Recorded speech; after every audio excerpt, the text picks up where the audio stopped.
There are several reasons to install a grounding conductor, even when electrical codes may not explicitly require it. Firstly, safety is paramount. While the neutral and ground are bonded at both the service entrance and the subpanel, the integrity of that bonding can be compromised over time. If the bonding fails, a ground fault current might not have a low resistance path back to its source. This could lead the current to travel through the neutral conductor, raising the risk of fire or electric shock. A separate grounding conductor serves as a backup pathway, ensuring that the ground fault current always has a safe return route to the source. Secondly, compliance with local electrical codes is another important factor. Some local jurisdictions may mandate the installation of a grounding conductor, irrespective of neutral bonding.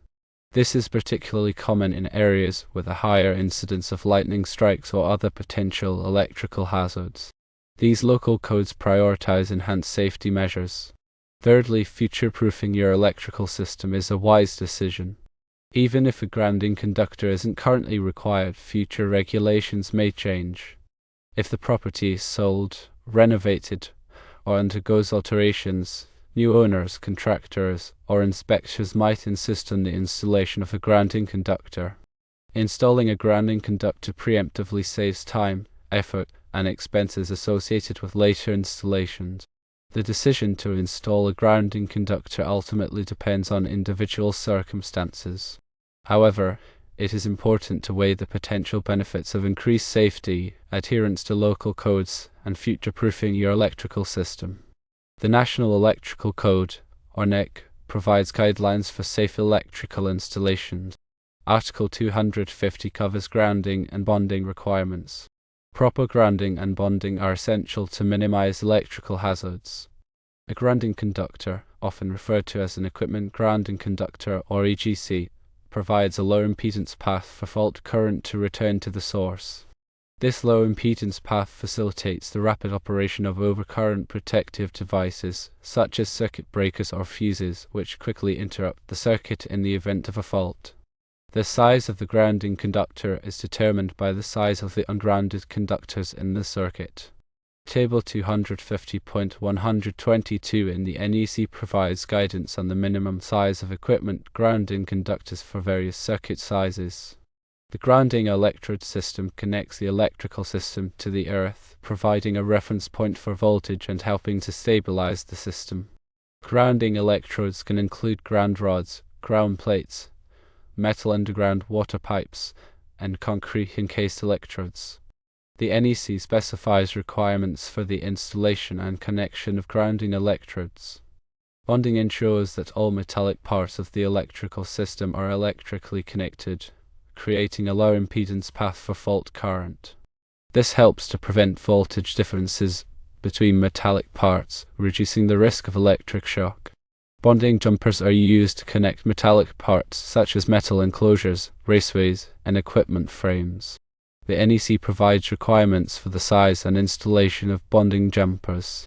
Ground fault circuit interrupters, or GFCIs, are devices that detect ground faults and interrupt the circuit to prevent electric shock. GFCIs are required in locations where there is a high risk of electrical shock, such as bathrooms, kitchens, and outdoor areas. The NEC specifies the locations where GFCIs are required.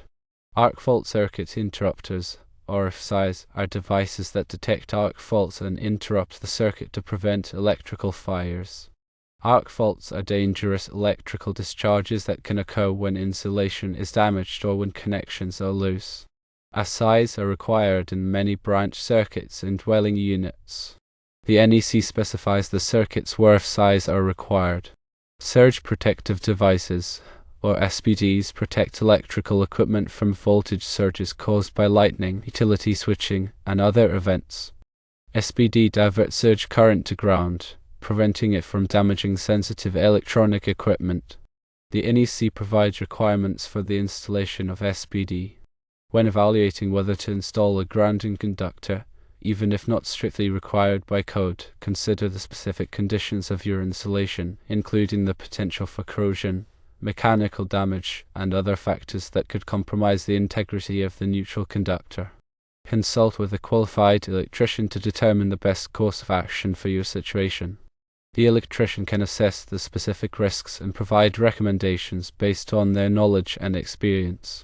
Regular inspections of the grounding and bonding system are essential to ensure its continued effectiveness.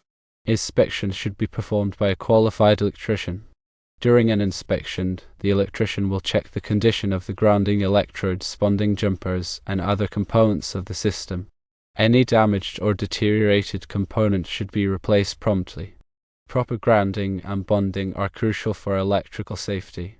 By following the requirements of the NEC and consulting with a qualified electrician, you can ensure that your electrical system is properly grounded and bonded, minimizing the risk of electrical hazards. Continuing on the points from before, a separate grounding conductor provides redundancy. If the primary neutral connection fails, the grounding conductor ensures a path for fault current activating over current protection. This is especially important in older installations where neutral connections might be more susceptible to corrosion or loosening over time. In some cases, insurance companies may require a separate grounding conductor as a condition of coverage, regardless of code requirements. This is because insurance companies prioritize risk mitigation and may have stricter standards than the minimum requirements of the NEC. Consider the potential for future changes in the use of the property. For example, if you plan to install sensitive electronic equipment in the future, such as a home theater system or a computer network, a separate grounding conductor can help to protect this equipment from damage caused by voltage surges or other electrical disturbances. The cost of installing a grounding conductor is relatively small compared to the potential cost of electrical damage or injury. Therefore, it is often a worthwhile investment, even if it is not strictly required by code. The NEC requires that all electrical equipment be listed by a recognized testing laboratory such as Underwriters Laboratories or Intertek. This listing ensures that the equipment meets minimum safety standards. When installing a grounding conductor, use only listed components that are suitable for the intended application. The NEC provides detailed requirements for the installation of grounding conductors, including the type of conductor, the size of the conductor, and the method of installation. It is important to follow these requirements carefully to ensure that the grounding conductor is properly installed and will function as intended. In some cases, a supplemental grounding electrode may be required to improve the effectiveness of the grounding system. A supplemental grounding electrode is an additional grounding electrode that is installed in addition to the primary grounding electrode. The NEC provides guidance on when a supplemental grounding electrode is required. Grounding and bonding are complex topics, and it is important to consult with a qualified electrician if you have any questions. A qualified electrician can assess your specific situation and provide recommendations based on their knowledge and experience. The NEC is updated every 3 years, so it is important to stay up to date on the latest requirements. The NEC is available for purchase from the National Fire Protection Association. Many local jurisdictions adopt the NEC as their electrical code. However, some jurisdictions may have amendments to the NEC that are specific to their area. It is important to check with your local building department to determine which electrical code is in effect in your area. Electrical work can be dangerous, and it is important to take precautions to protect yourself from electrical shock. Always turn off the power before working on any electrical equipment. Use insulated tools and wear appropriate personal protective equipment, such as safety glasses and gloves. If you are not comfortable working on electrical equipment, hire a qualified electrician. When working with electricity, it is important to be aware of the potential hazards and to take steps to mitigate those hazards. Grounding and bonding are essential safety measures that can help to prevent electrical shock and fire. In addition to the reasons already mentioned, a dedicated grounding conductor can improve the performance of sensitive electronic equipment. Electronic devices are often susceptible to noise and interference on the electrical system, which can degrade their performance or even damage them. A dedicated grounding conductor provides a low impedance path for this noise to return to the source, reducing its impact on electronic equipment. For example, audio and video equipment can benefit from a dedicated grounding conductor, as it can reduce hum and noise in the audio signal and improve the clarity of the video image. Computer networks can also benefit from a dedicated grounding conductor, as it can reduce the risk of data errors and improve the overall reliability of the network. In some cases, a separate grounding conductor may be required by the manufacturer of the electronic equipment. The manufacturer's instructions should always be followed carefully. The NEC requires that all grounding conductors be green or green with a yellow stripe. This color coding helps to identify the grounding conductor and prevent it from being confused with other conductors. The NEC also requires that all grounding conductors be continuous and unbroken. Grounding conductors should not be spliced or cut. If a grounding conductor needs to be extended, it should be done with a listed splicing connector. The NEC provides detailed requirements for the installation of grounding electrodes. Grounding electrodes should be installed in accordance with these requirements to ensure that they are effective. Grounding electrodes should be located as close as practicable to the service entrance. The NEC also provides requirements for the resistance of the grounding electrode system. The resistance of the grounding electrode system should be as low as practicable, but it should not exceed 25 ohms. If the resistance of the grounding electrode system exceeds 25 ohms, a supplemental grounding electrode should be installed. The NEC requires that all metal water piping systems be bonded to the grounding electrode system. This bonding helps to prevent voltage differences between the water piping system and other metal parts of the electrical system. The NEC also requires that all metal gas piping systems be bonded to the grounding electrode system. This bonding helps to prevent the accumulation of static electricity on the gas piping system, which could create a spark and ignite the gas. Grounding and bonding are essential safety measures that can help to protect people and property from electrical hazards. By following the requirements of the NEC and consulting with a qualified electrician, you can ensure that your electrical system is properly grounded and bonded. Proper grounding ensures safety of sensitive electronic devices from damage. You also ensure that there is no corrosion. If there are concerns about possible mechanical damage to the wiring, then a ground wire might be required to pull as a matter of redundancy. The NEC is a comprehensive document, and it is important to consult the specific sections that apply to your situation. Article 250 covers grounding and bonding. Article 300 covers wiring methods. Article 310 covers conductors for general wiring. Article 400 covers flexible cords and cables. Article 500 covers hazardous locations.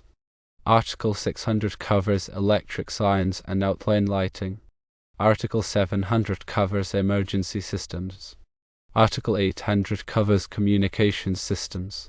Article 900 covers tables and examples. In addition to the NEC, there are other standards and guidelines that may be relevant to your situation. The National Electrical Manufacturers Association, or NEMA, publishes standards for electrical equipment. The Institute of Electrical and Electronics Engineers, or IEE, publishes standards for electrical engineering. The Occupational Safety and Health Administration, or OSHA, publishes regulations for workplace safety. It is important to be aware of these standards and guidelines and to follow them as applicable. Continuing on, if there is any concern of ground shifting over time due to natural or man-made conditions, the ground wire will be required by most jurisdictions in order to mitigate risk to people or property. Having a ground wire also allows for very convenient testing. A ground wire that is installed allows for a qualified technician to test for impedance of the ground back to the source, which will determine if there are any breaks in the ground. Without the wire, you are taking a guess or having to trust that the conduit is sufficient. If there are animals that could chew through the neutral, a ground wire is also recommended. If there is any concern of dissimilar metals causing galvanic corrosion over time, a ground wire should be installed to mitigate risk. If the soil is highly resistive, a ground wire is also recommended.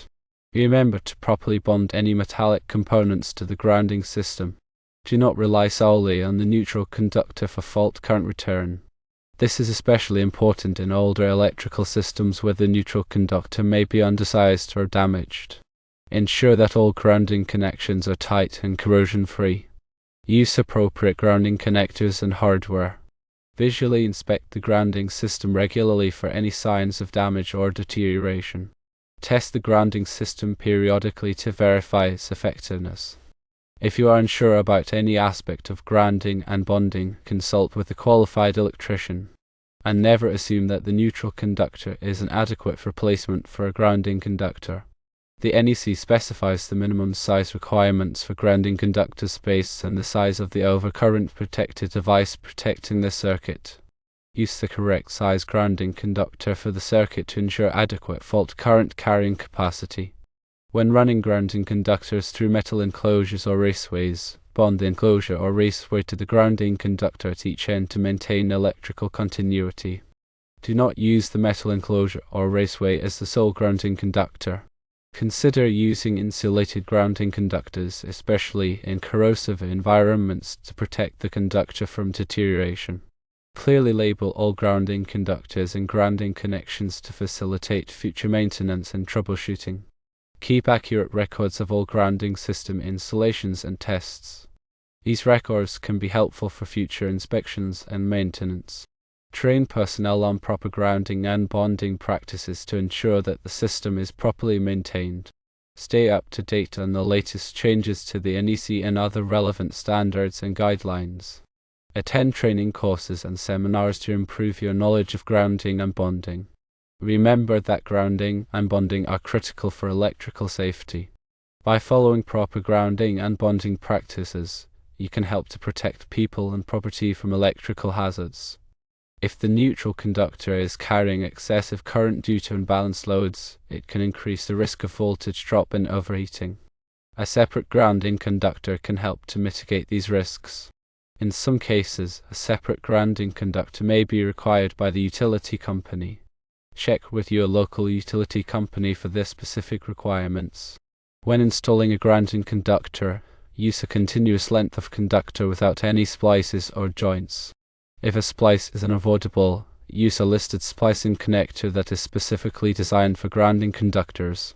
Protect grounding conductors from physical damage by running them in conduit or other protective enclosures. Avoid running grounding conductors in areas where they may be exposed to corrosive chemicals or excessive moisture. Ensure that grounding conductors are properly supported and secure to prevent them from becoming loose or damaged. When connecting grounding conductors to equipment, use appropriate grounding lugs or terminals that are listed for the intended application. Clean all contact surfaces before making grounding connections to remove any dirt, grease, or corrosion. Tighten all grounding connections to the manufacturer's recommended torque specifications. Verify the continuity of the grounding system after installation by using a continuity tester or ohmmeter. Document the results of the continuity test for future reference. Periodically inspect the grounding system for any signs of damage or deterioration. Replace any damaged or deteriorated components immediately.